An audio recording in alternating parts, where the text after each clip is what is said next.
You said you're cookies and Yes. cream or cookie dough guy? Cookie dough. Cookie dough? Yeah. Oh. This one has the cookies and the Oreos and the cookie dough. Okay, so that's our cookie dough. And then that's the sea salt caramel toffee. Be great. All right, here we go. Let's go.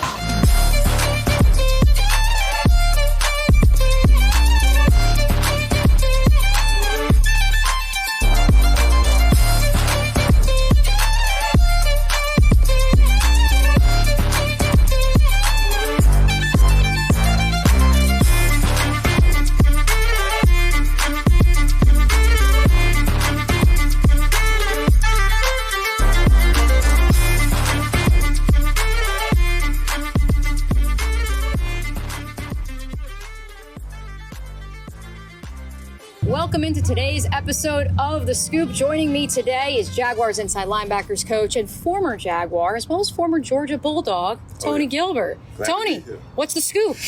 Glad to be here. I got cookies and cream, chocolate chip cookie dough. Had a nice sandwich. Glad to be here. We're not messing around. We got sandwiches and we got ice cream, according to Cookies and Cream. So cheers to that, my friend. Cheers to that. Cheers. And cheers to, as we're filming this, a belated Father's Day. And you were back up in the hometown, neck of the woods. Macon, Georgia. Macon, Georgia. When I say Macon, Georgia, Tony, what does that mean to you? And you can eat, by the way, while we're talking. Where it all began. Music City. We had Little Richard, a lot of Otis Redding, a lot of good basketball, football players came through. Jeff Malone, Norm Nixon. Southwest High School, which I went to Central. The Southwest is known for 1979 national championship. So a lot of history there, where it all began for me. How far does the Gilbert family tree in Macon go? It goes back to really my parents, and it all started out Milton and Evelyn. They met at Fort Valley State, and then they lived in Warner Robins for like a year. Then they moved to Macon probably after my oldest sister was born, and everybody else is, my dad is from LaGrange, my mom is from Buena Vista, so we started in Macon, and so that's what we did. So you're first generation Macon? Yes. How many siblings? It's 5 of us. I'm right in the middle. I got an older sister, older brother, then it's me, then I got a younger sister, 2 younger sisters. All right. Who plays football? How does football enter the picture? My dad was a running back, fullback at Fort Valley State, and then just watching football at an early age, he put me in it probably like maybe 6 years old. I just wanted to run around and hit people, and so he put me in football. It's funny because people hear Macon, Georgia, and people hear high school football. Right. They think high school football, and then they think high school football in Georgia. It's big. Huge. A lot of great high school players. Garrison Hurst. You got Herschel Walker, of course. Terrence Edwards, and the list goes on and on. Mike Bobo, because now we got we actually have, because high school football is so huge, we have a Georgia High School Hall of Fame, and now they putting in it's the second class. Is that the one that's in Macon? Yes. Okay, which you're in it. No. That's the Macon Hall of Fame. Okay. So I'm in a Macon Hall of Fame, but they now got a Georgia High School Hall of Fame. I'm not in that one because a lot of great players that came out of the state of Georgia. Now, with that said, though, I was doing my research.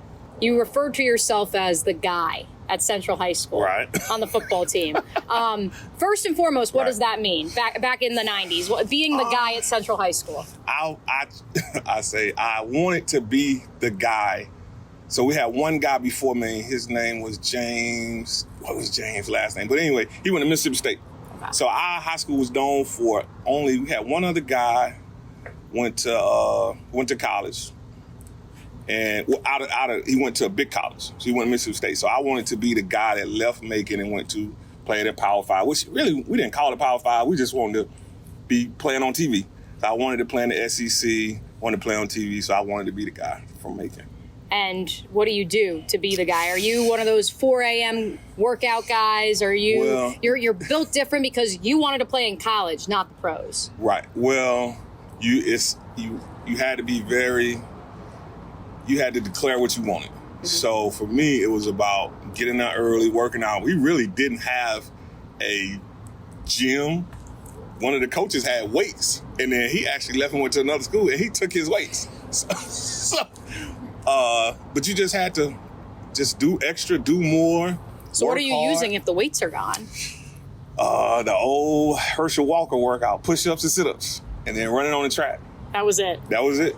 It's every day. Every day, doing extra. I had some great teammates that pushed me. My brother, of course, he was probably more athletic than me. My brother Lester, he was a track runner, played basketball. So I could never beat him. So that was always a challenge. It's like, okay, I'm working hard to beat my brother. I can not beat him. At least I can beat some of the guys that's on the football team. Who was pushing you more, do you think? Your brother, your dad, yourself? Probably a combination of all three. My dad, of course, he wasn't the quote-unquote, like, dad that was he wanted to live through you.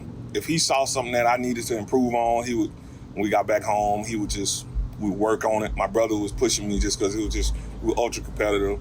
And then, of course, I was, I had some great coaching, and I was pushing myself. So let's go back to the guy at Central High School.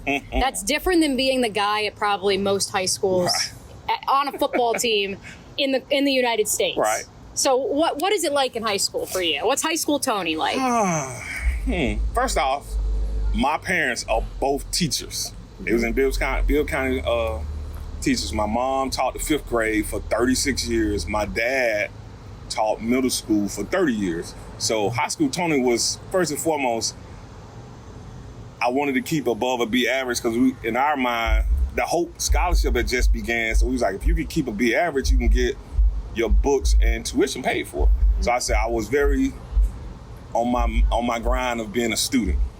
And then after that, I wanted to be all city because it was a big thing to be all city. And then I wanted to be all region because we were in the region with Warner Robins High School, which were known for a lot of good football players. In my mind, if I was on the all region team with guys that said Warner Robins and Northside, I was on my way.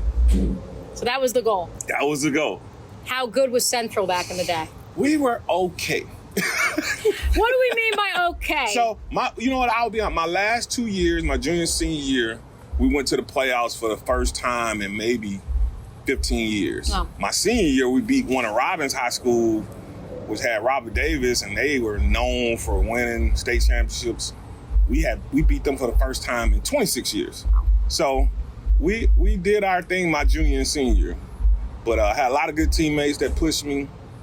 I started out as a defensive lineman, just trying to get on the field and play. And then my second year, I actually moved to linebacker because in my mind, I wanted to get ready to prepare for college. So I asked the coach that I play linebacker, and he said yes. And I did have an argument because he put me on the first team as a linebacker and on the second team as a defensive end. I was so upset. And he was like, if you don't play defensive end on the second team, you're not going to play linebacker on the first team. So we made it work.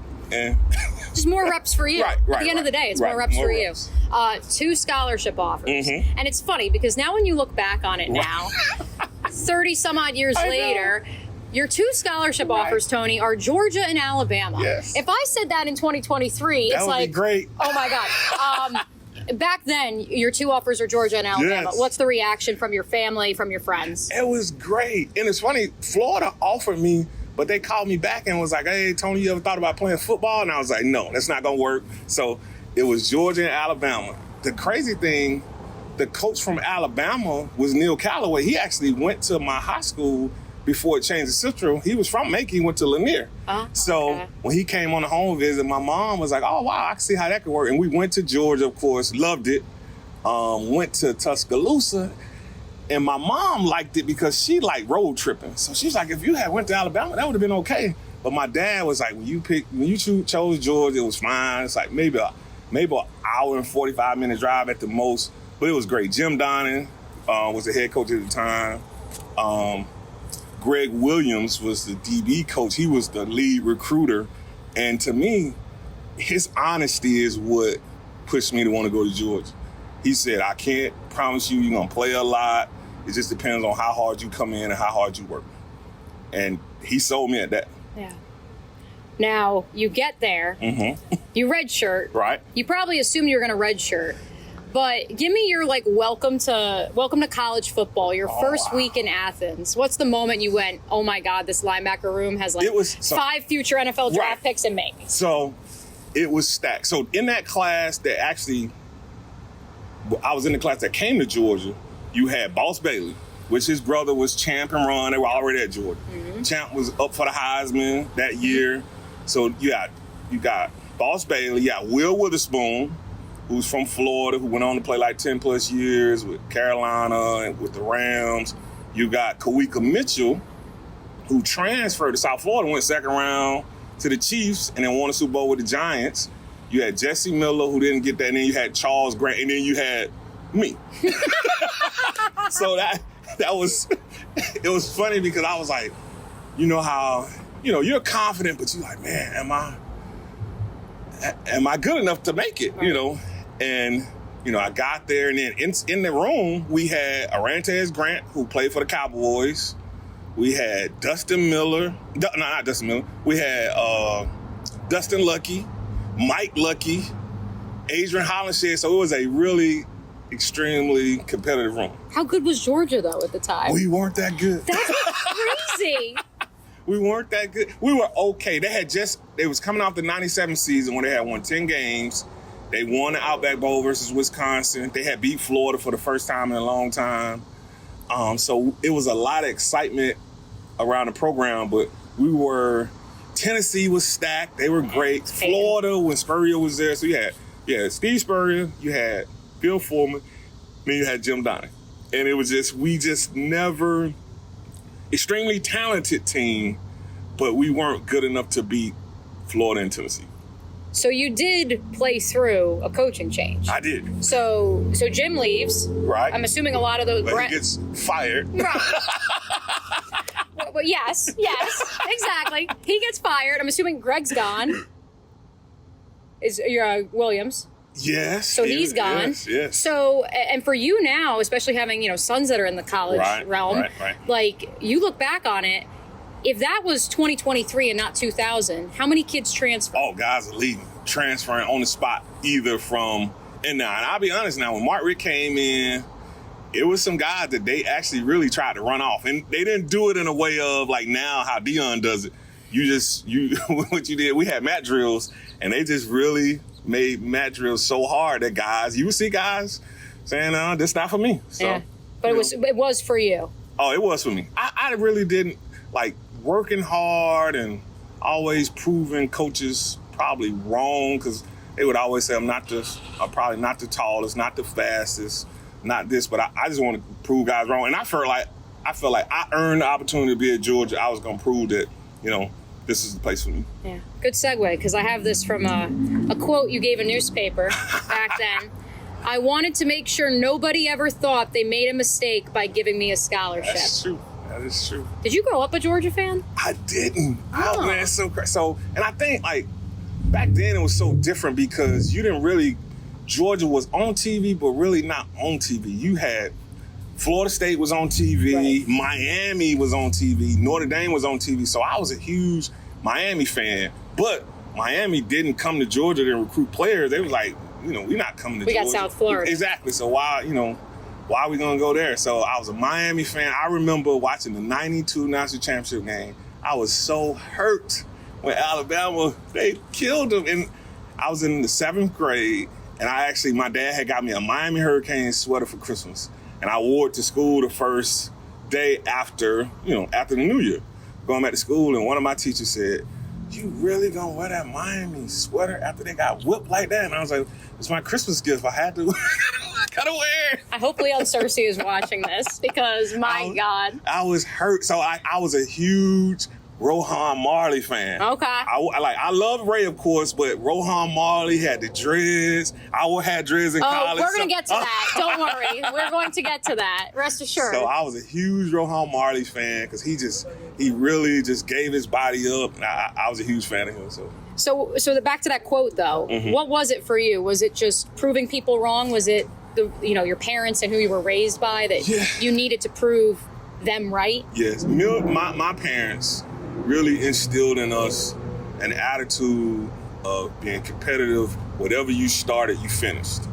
And their thing was you want to be the best version of yourself. You can't be anybody else, but be the best version of yourself. Be the best Tony that you could be. And, I had a lot of people praying for me because when I first got to Georgia, so I got redshirted. Second year, really didn't play much. And it's crazy because the first 2 games I played a lot. And I had more tackles than balls, and they had wrote a story in the paper. We had Red and Black. They wrote a story of how the backup had more tackles than the starter. And I remember one of the Luckies, I think it was Dustin Lucky, was like, "Hey, Tony, you ain't gonna see no more time the rest of this." Boss is gonna make sure. Right. And so I didn't play a lot that year, and so I ended up starting my redshirt sophomore year. And that was only because Boss got hurt. Right. And so the thing was, and this is all right, so there was a phone card scandal that I was involved in where we had a phone code and we were making long distance calls. Oh, with the card? With the code. So we got a code because it was a recruiting code that we had found out. And we was like, oh man, we can make long distance calls. So we got this code and we thinking we just making calls. I'm calling everywhere. Calling my mom. My mom was like, oh, I think you need to stop using this code. I was like, oh, they're not gonna catch me. And then she was like, they're gonna catch you. So they called us, Coach Donnie called us in, and it was a couple of us, myself, Robert Brandon, Marcus Stroud, Richard Seymour, Charles Grant, and I think Kenny Bailey and Kendra Bell. So we use it the most. So we got suspended for a game. So Gary Gibbs was our defense coordinator that year. He was like, all right, we got to split the suspensions up because it was so many. Right, you need to make sure there's enough guys. So the first game I was going to start because Kendrell was sitting out. And then the second game I was going to be suspended. So I had already knew I was going to start at least one game. We was playing Georgia Southern. So I had a really good game. Boss got hurt on the kickoff because Coach Donna had this thing where he said the kickoff team before was awful. And he said, I'm going to have an all-star kickoff team. I'm going to have my starters, top backups on the kickoff team. First kickoff, Boss run down and he tore his ACL. So he's like, whoa. So I had a good game against Georgia Southern, and Coach Gibbs was like, when you come back, you're going to be starting. We lost against South Carolina because Quincy threw 5 picks. Love Quincy, but that was a bad game. But that was Lou Holtz was up in South Carolina, but, rest is history. And in my mind, the year before, Richard Seymour had led the team in tackles, and I was like, ain't no way I can ever let a defensive lineman beat me in tackles. So that was my whole goal. I wanted to lead us in tackles, and I was able to. Not just that year. Yeah. You became the first player at Georgia to lead the team in tackles in 3 straight seasons. Right. That was a huge goal. In my mind, I go back and I wish I would have said, not only am I going to lead tackles, I want to get some interceptions too. So I wish I would have said I would have got some interceptions too.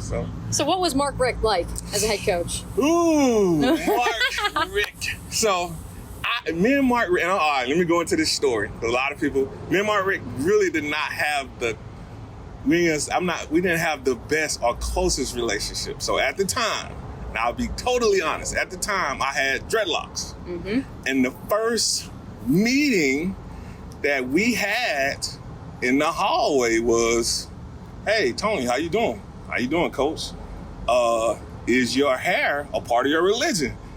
And I grew up Pentecostal apostolic, and in my mind, I wish I would have said yes, but I was being honest. I said, no, this is just really how I like to wear my hair. Because I had told my parents in high school, I said, when I get to college, I'm going to go dreads. I said, I'm not going to do it while I'm under your roof because I know y'all don't want me to wear long hair. I had a clean cut like I do now. Mm-hmm. I said, when I get to college, I'm growing dreads. It was just like, oh, okay. When I get to college, I'm growing dreads. My mom didn't believe me.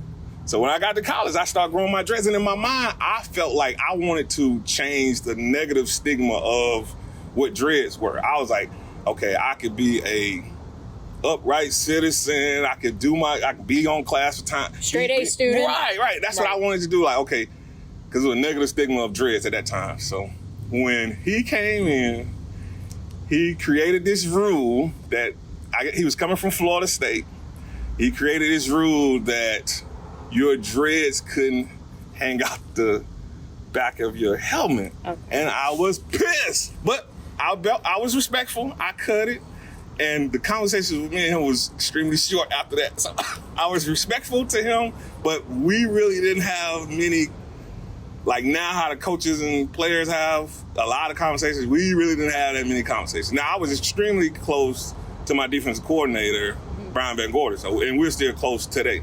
But Coach Rick, I respect him. But and it's funny because I heard on a podcast later on that he said one of his biggest regrets was telling me that I needed to have my hair cut, because that really didn't matter. And because I felt like it didn't matter, because I felt like if I'm on class, if I'm on time for class, I'm on time for everything we have in the building, and I'm not on any list as far as academically or, acting out, I felt like I was okay. But, that was him. Yeah. I respected him, though, because what he did was he hired the right coaches. He hired David Hallinger, who just passed away, I guess, a couple months ago. He hired Brian Van Gorder, Neil Calloway, Rodney Gardner was still there. He retained them. He hired the right coaches, and they instilled in us a work ethic that we had to work hard and finish. His thing was finish the drill, because for us, we weren't a great finishing team. Mm-hmm. So he instilled in us finish. And again, he hired the right coaches. Willie Martinez, Joe Downer was a GA, which he's actually, coaching for the Bills now. So that's what I think. His best thing was hiring the right coaches and letting them coach us. Yeah, and that's a big reason why you think 2002, yes, you guys break through? Huge reason. Because 2001, we lost some games that we should have won. We lost to South Carolina. And then we lost to Auburn, which we should have beat them too. But we lost to them. And then we lost to Boston College in the bowl game because guys didn't want to play. It was so cold in Nashville. Colder than any of us had ever experienced. It actually snowed while we was up there in bowl prep. But I think that next year, he let the seniors lead. He pushed us. And Van Gorder, we had a great on defense. He was great. Van Gorder pushed us. He really, really pushed us, and I still love him to today. He pushed us, and his whole thing was, do you want to be great? And his thing was, if you want to be great, you got to pay the price, and it's going to hurt. So I love that year. Yeah. How did that year, did that change from a kid who just wanted to play in college? Did you start having NFL aspirations? I did, because the whole thing for me is, I tell people, my thing wasn't going to the NFL. My thing was, I had watched the game when I was young, and I was like, I want to play on TV. I want to be able to, the people that I grew up in Macon, to say, oh wow, he's from Macon, he's playing on TV. So that was my whole thing, is I want to play college football at the highest level and be on TV, and of course play someone that had the names on the back of the jersey. But so I made, I think, like one of those lists after my junior year. Had a pretty good season. So after that, I was like, wow, I possibly got a opportunity to play football at the next level. Yeah. So 2003, a lot happened to you in the year 2003. One of those things, I believe, is actually here right now. Yeah. What do you remember most about 2003? So my sons were born. I got drafted to Arizona. Now, the draft was totally different than it is now. It was a long 2 days. And you never really know where you're going to go unless you probably in first round. I knew I wasn't going first round. But I thought I was going to go maybe third round, maybe. But the first round, now is, you see why they put the first round on Thursday, because it's really like 3 hours. Right. It was 3 hours back then. But then they also they did the first through third on Saturday, right, and did it 4th through 7th on Sunday. So I sat and waited till the 6th round till Arizona called me, and it was great. I enjoyed my short time in Arizona. Coach Mack, Dave McGinnis, they drafted me. Steve Kine was kind of like Rod Graves was the GM. Steve Kine was assistant GM. Todd Franz was my agent at the time, so we had went out to dinner with Steve Kine, and we had a great relationship. So they drafted me, and then I ended up coming here think late October. Okay. It's funny because it was so leaving Arizona, older team. Emmett was on that team. Ron McKinnon was on that team. It was an older team. But then coming here, young team, a lot of excitement. Jack Del Rio's first year. I didn't realize the records were the same. It was like 1-6 in Arizona. I got here, we were 1-6 too, but it was different. It was an excitement, young team. So I got my shot, because the thing about it, I got signed out the practice squad, and Dave McGinnis was like, oh, we want you to stay here. And I was like, Coach, they had already been rumblings that they were going to fire him after the season. So I was like, well, I at least want to say I played in the NFL. So I think if I go to Jacksonville, at least I can say I played. I don't know how long I'm going to play in the league, but I want to get the opportunity to put on a jersey and actually play in a regular season game. So. What did you know about Jacksonville before you got here? So Marcus was here, who was a teammate of mine in college. And there was a lot of SEC guys on the team. So you had some Florida guys with Mike Pederson, Fred Taylor. It was Mike Pearson as well, was a tackle. And then Tennessee, we had John was here. Right. And it was closer to home. Yeah. So my parents were never going to come to a game in Arizona. Never. But I knew they would be able, my parents and my family would be able to drive down and see me playing in an NFL game. First game, I didn't play. I didn't dress. We played Baltimore. It was just amazing seeing Ray Lewis come out. They got the gladiator theme, and he's coming out dancing, and he made a play at the end of the game, made an interception. And then it's funny because you walk out, TV makes guys look bigger than life. But when you actually go out, and you're like, oh, he's not that much bigger than me. We kind of like the same size. You see him, you see Derrick Brooks, but you see these guys, you like, TV makes guys look they are larger than life. But you see him, I'm like, oh, he looks just like me. So second game, I got elevated. I actually dressed my second game. Because one of the guys, Keith Mitchell, I remember the name. It was a linebacker who had been starting, but he had hurt his neck, and then he came back, and they wanted him to play special teams. And he was like, I'm not playing special teams. So they asked him to run down on the field kickoff, and he acted like he couldn't find his helmet. And I'm looking at this, and I'm kind of like, wow. And then he jogged down the field. That's why I always tell my guys, hey, listen, the way to stay in the league is special teams.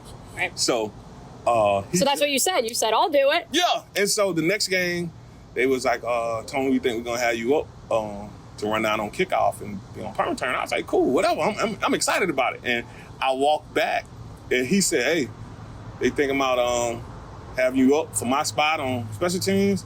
He said, if they do, you can have it. Because I ain't running down on special teams. I said, I will. So the first kickoff, I ran out and made the tackle. So the rest is history. And I enjoyed my time here in Jacksonville.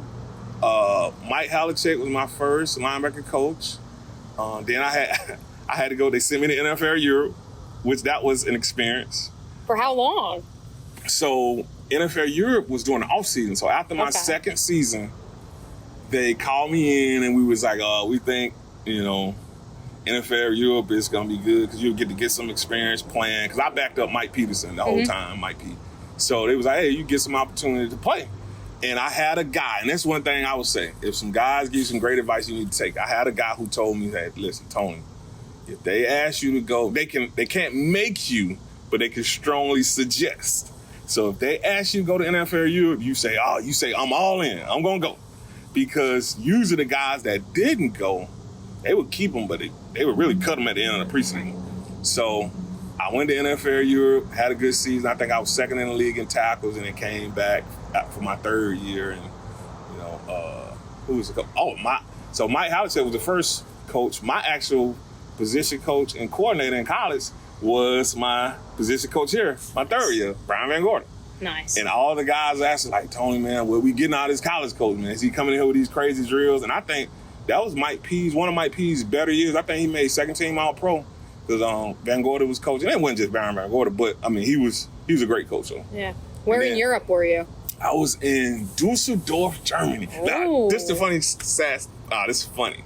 So when they told me, because Jack called me and told me, then James Shaq Harris was the GM. Right. He called me and told me And I was at my parents' house. I cried because I didn't want to leave my family, because that means you don't have an off season. Right, you got to go off to Germany. And so I cried, but I had some, Shaq Harris, he told me some great advice. He said, listen, like some of those guys that's over there are never going to play in the NFL. So you need to go over there and have a leadership mentality, and you remember what you're playing for. You're playing to make your mark in the NFL. And you might have to separate yourself from some of them guys, so they might be about going out because that's their NFL. Right. You actually already have played games in the NFL, so just remember that. So I went over there with the right mindset. I walked around when we landed. We did training camp in Tampa, and we landed. It's like a 13-hour drive. 13-hour flight to Dusseldorf, Germany. I got out. We got to the hotel. I walked around for like an hour, and I was like, oh, wow, where am I? And to motivate myself, I went and booked a hotel and a flight to Essence Festival in New Orleans. And I said, I'm going to be totally focused here in Germany. And when I get back, I'm going to treat myself by going to the Essence Festival. That's what I did. I didn't go out at all. Wow. It was all football. It was workouts. That's what I did. Wow. No, what do they call it? The little schnitzel. The Wiener Hosen, whatever. Wiener Hosen, yeah. So they told us, they was like, listen, y'all come over here. This beer is stronger than American beer. So don't come over here thinking that you're going to drink this beer and it's just going to be okay. Because we had some guys that indulged and will kind of be like face down on the cement because they drank too much beer. So I was all in focus though while I was there. And then you come back to Jackson, you're basically rewarded for that. Yeah. What is your favorite memory of that 2003-2007 Jags group? Oh, man. Greatest memory. Of course, 2005, we went to the playoffs. But for the first time in a while, we lose New England, which it seemed like New England was always our nemesis, which they were great at the time, but every time we went to the playoffs, New England was going to beat us. So, going to the playoffs, 2007, beating Pittsburgh, and then going back to New England, we lost, but David Garrard had an incredible season. And then that year, I think that was 2000, one year we whipped up on Indy. They ended up winning the Super Bowl that year, but we whipped them. Like, I think Fred T had like 100+ yards. Maurice had a 100+ yards, and Maurice, he ran a kickoff back, man. It was a great time. It was great. I love when we were able to wear the all black uniforms that night. Yeah. I love that. Are you guys gonna bring that back? Are you gonna request it? I hope so. You want those throwbacks? So. You liked the design from when you played? I love the design. Okay. Now, I love our helmet. Now, the two-tone helmet was different. I wasn't here then. That was different. But, I think the guys like the logo how it is now, though. Yeah. They don't want the throwback? The throwbacks were fine to me, though. Yeah. Not just the two-tone. Now, I don't want that. No, not the two-tone. Oh, okay. And we're not doing the all yellow either. I'm talking talking wearing the jerseys that you rock. Oh, I love those. So, and I always tell, I love seeing Shaq in number 50 because that was my, so when he be making big hits in number 50, I love it. Yeah. That's awesome.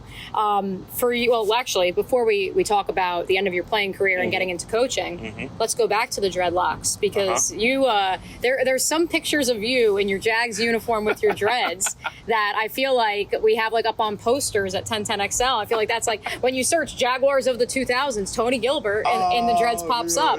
So you grew them back out after Mark Richt told you to cut them. And I told him. So this is what happened.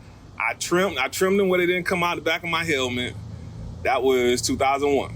And then, of course, they grew back. And in 2002, I was just so kind of in my mind, I was like, all right, listen, I'm not trying to be cut because they grew back. I'm not trying to be cutting them again. So I just said, I'm just going to cut them off for my senior year. And I'm going to cut them off for my senior year. Then I'm just going to grow them back while I'm in the league anyway. So I told him, I said, all right, look, I'm going to cut my hair because I'm tired of you bothering me about my hair.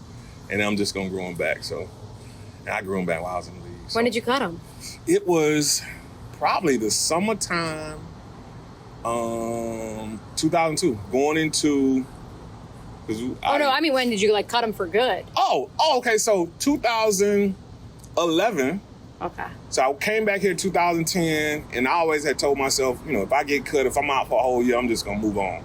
Yeah. So I was able to go back to Georgia, and I got my degree. I thought I was going to have more classes, but they was like, I kept going up there. And so they were like, you got enough credits to graduate. So I actually, before the graduation, I sat down and I think it was, one of my sister Ashley. She just cut my hair. My sister Candace. So cut my hair, went to the barbershop, cut it off, and then I started working at Georgia. I graduated and started working at Georgia in the strength staff in 2011. Because when did you know it was time? When did you say, all right, the playing days are over, it's time for something else? I knew it was time in 10. So I came back here in 10, had a good preseason, then I got released.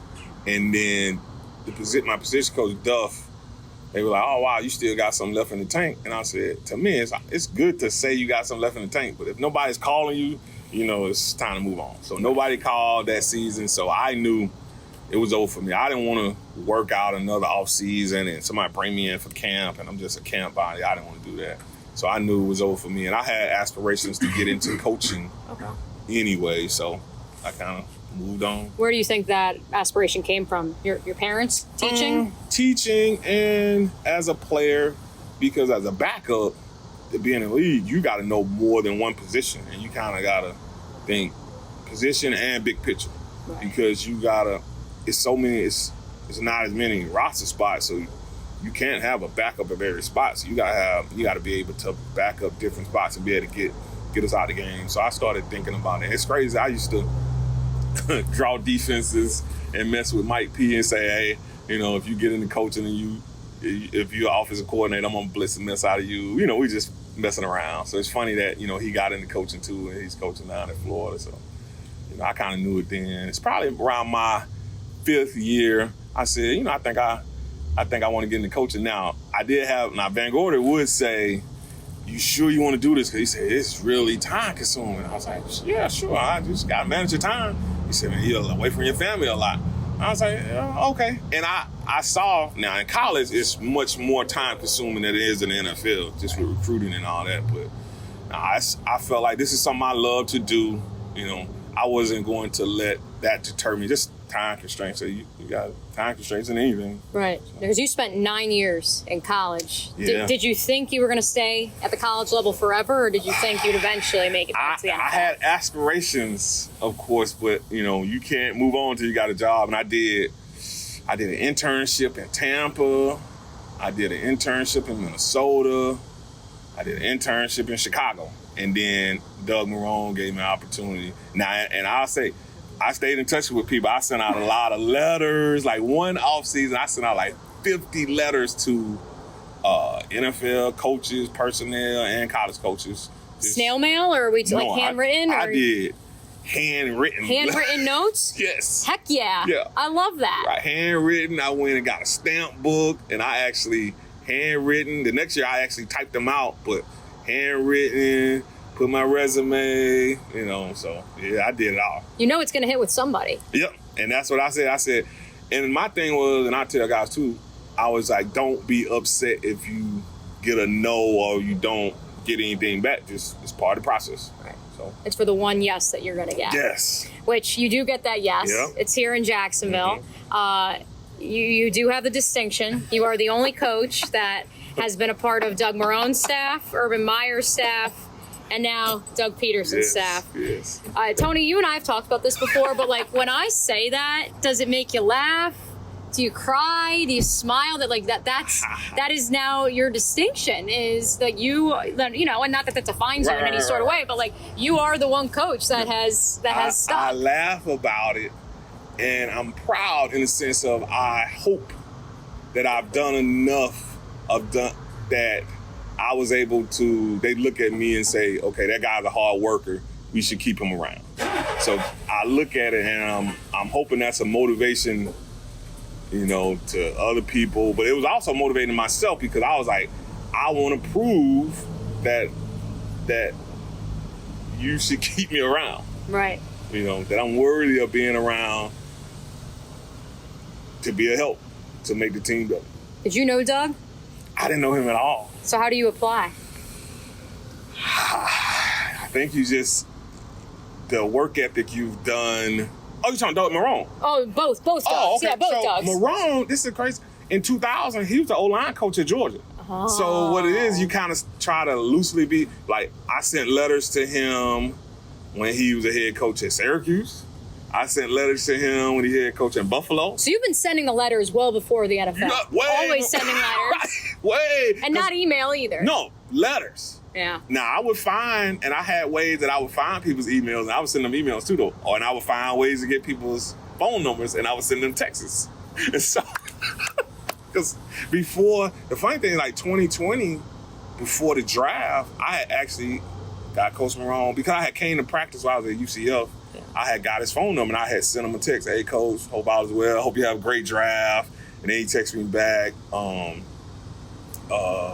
thanks, Tony. Might have something in the future. I was like, oh, interesting. Because usually you just get thank you, and that's it. So, but it was good though, you know. Yeah, and it worked out. Yeah, I didn't know Coach Pederson at all.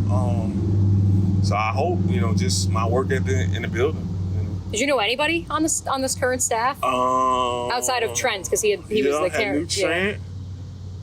Oh man, nah. And then Bob Sutton, I suppose. Yeah, Coach Sutton. Coach Sutton and you. Listen, I stayed in touch with Perk, you know, who was our video guy, even when I was playing. So, I hope it was just my work ethic. Yeah, not a bad thing, though.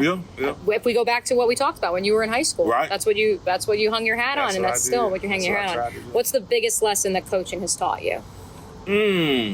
Patience and perseverance. And it's funny because I was QC for Gene Chizik at North Carolina. And he said, you know, and my parents always talk about patience is a virtue. But he said, we're not wired to actually have patience because we always are looking to move forward in this, especially in this profession.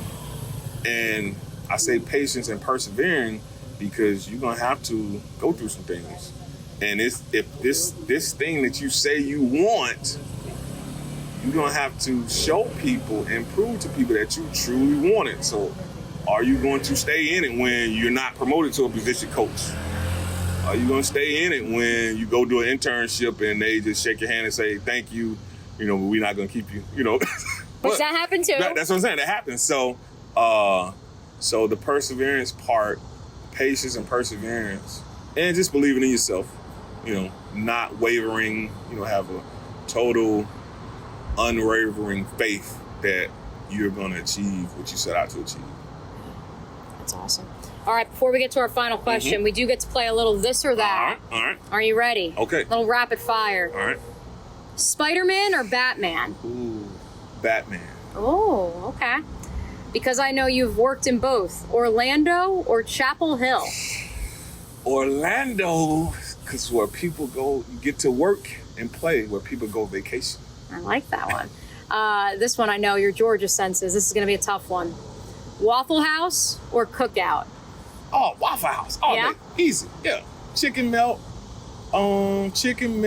hash browns. Now, when I was overweight, hash browns with cheese and ham scattered and chopped. Could you believe that Brandon Scherf and company had never been to Waffle House? Never? That's why Trevor took them.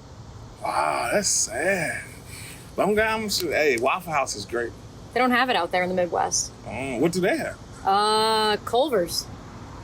What is that?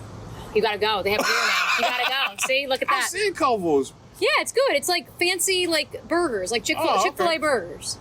But no breakfast? No. Yeah, no, you need the breakfast. Atlanta Braves or Atlanta Hawks? Braves, because during the 90s when I was growing up in middle school, we were always close. We went in the pennant, but we weren't winning the World Series, and we finally, you know, because Atlanta Braves was extremely exciting in the 90s. You got Chipper Jones, of course, but then we had that great pitching staff of Glavine, Maddox, Steve Avery. Yeah, gotta be Braves. Hawks, they let you down. And then our final one, because you guys were talking about it before. Matthew Stafford or Stetson Bennett? Stetson Bennett the fourth. Easy. Back-to-back national championship. Do you think it's also just because your story and his story, there's a little overlap? I think so. You know, Matthew Stafford, you know, #1 quarterback in the country. Number 1 overall pick. Hey, if you go back now, newsflash, look at Matthew Stafford, rookie year, his first game, preseason. Yeah. Go back and see who he threw a pick 6 to. Really? No way. And listen, that's a good one. And I told... Is that your only pick 6? Only pick 6. And it was of Matthew Stafford. Matthew Stafford. And I told the guys, it's funny that I told Mike Pederson, because I was like, you know what? Man, I'm going to catch him an interception in this game because Matthew Stafford, I was a backup, and I knew he wasn't starting at the time. I was like, he's going to come in the game, and he's trying to show everybody he got this arm.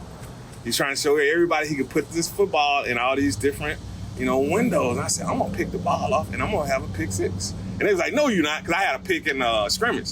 He's like, you only got 1 pick in the scrimmage, and now you think you just intercept. And I said, listen, I'm gonna catch an interception. I'm gonna run it, and I caught one, and I just laughed and we smiled. And I was like, I told you. Georgia on Georgia crime. Right. We end with this, as we always do. Let's go back to that kid in Macon that just wanted to play on TV, just wanted to make Macon proud. What are you most proud of since that moment? Most proud of achieving what I set out to achieve, which was leaving Macon, playing on TV for Georgia. I earned my degree in special education, so that was big for myself. My kids were able to see me graduate, my parents, and then I was able to fulfill a dream, which I say it's a dream.